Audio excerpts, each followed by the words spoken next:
if I can, Ms. Clarke, what we've seen just in May alone, reporting that 1 in 5 of complaints made to the Ombudsman for Children last year was regarding the organisation that you're now the chairperson of. We've seen a litany of concerning news articles about the organisation.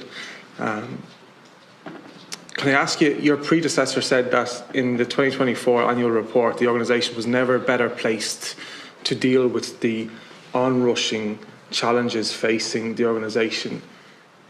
In light of what we're seeing so consistently now in terms of concerns, can you share that optimism? I think in saying, thank you for the question and your good wishes, Deputy Farrelly. I think we're definitely better placed. I mean, a point was made earlier about have we more numbers. Like, we did welcome 14 new social workers into the agency last year, but that we're still falling short of capacity there. So I think we're better placed.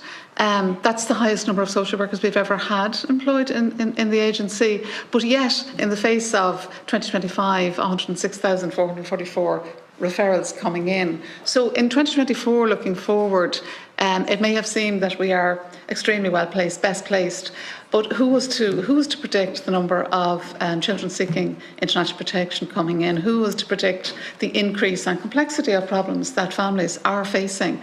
And we have to remember that many families are committing to the care of their child to Tusla on a voluntary basis. They're saying, I can't manage here because I'm really facing and coping with too much adversity. So I'm optimistic, but realistic, I suppose. And the way I would look at it is, I think there are significant challenges and really distressing circumstances that we are responsible for. And to a point that Deputy Coraine made earlier, we can do all that we can within the resources that we have, and we're completely and fully responsible for that. But some of what needs to happen does involve other agencies. So we cannot provide all the mental health services, the disability level, all of the other things so it's our job to cooperate as creatively as possible with the other agencies. So, I mean, as I said in the statement, I would anticipate that the pressure on our services is going to increase. Tusla does need as much support as possible. Mm-hmm. And I think as somebody who's come in to oversee the governance and the strategic direction of the organisation, the most important thing from my point of view is if there's a challenge, if there's a problem, that we're clear and transparent about that we may be uncomfortable with some of the actions that we have to take in the short term. And some of that involves private provision at very high costs or not being able to respond to very troubled children as we would want. But what we need to be sure of is that in the medium and longer term, that we're putting plans into place that really look at how do we not just manage this on an ongoing crisis basis, that we're moving in the right direction in a strategic way.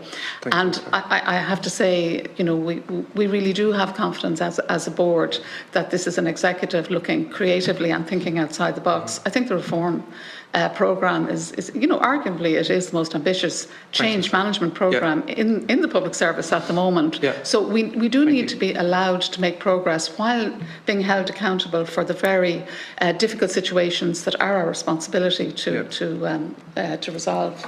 And the concern for me, and I fully accept that I'm a significant step removed from the day-to-day work of the organisation, the most valuable work of any state organisation, if you ask me for my opinion, and I take every opportunity to celebrate what is often the silent wins and success that is the vast majority of it. We often hear of the failures, we often hear of the criticisms, and we don't get to celebrate the good days as social workers, as social care workers.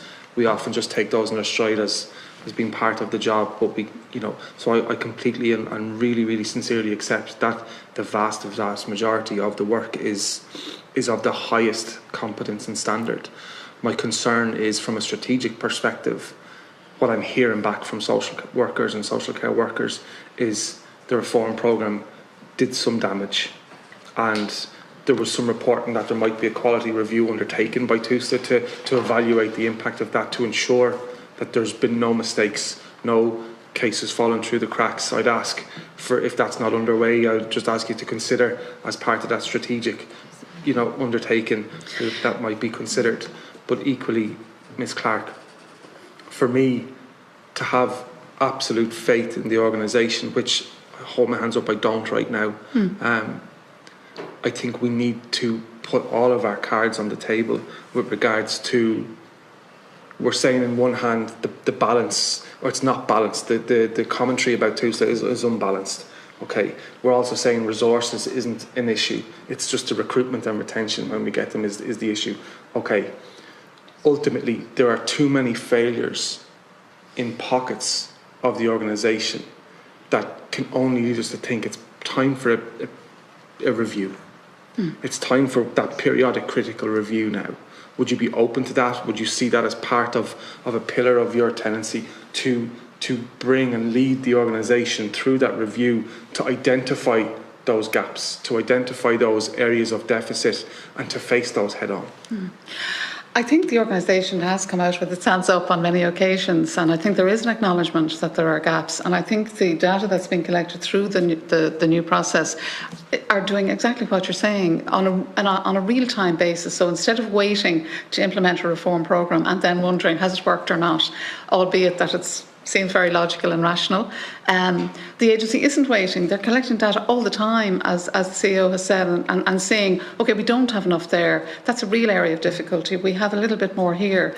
We can flex resources a bit better because we have better data. So no problem about scrutiny. It's a public agency, and I would be open, and I know my colleagues on the board and on the management team and in the department are feeling the same.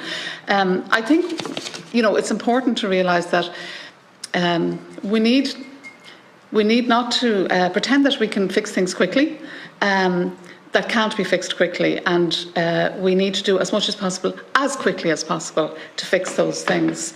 But I do feel that the reform programme is leading to a better rationalisation. And importantly, the lens that's going to be most important is it working for children and families? Whatever about the rest of us in the staff or on the board, are they finding that this is actually better? When they go to that single front door, instead of trying to find their way through a labyrinth of services, can they be directed to what most meets their needs as quickly as possible? So it's the service user, if you like to use that term, that is going to be the litmus test, I think, for us, and be very open to looking at how we might pick up information from them.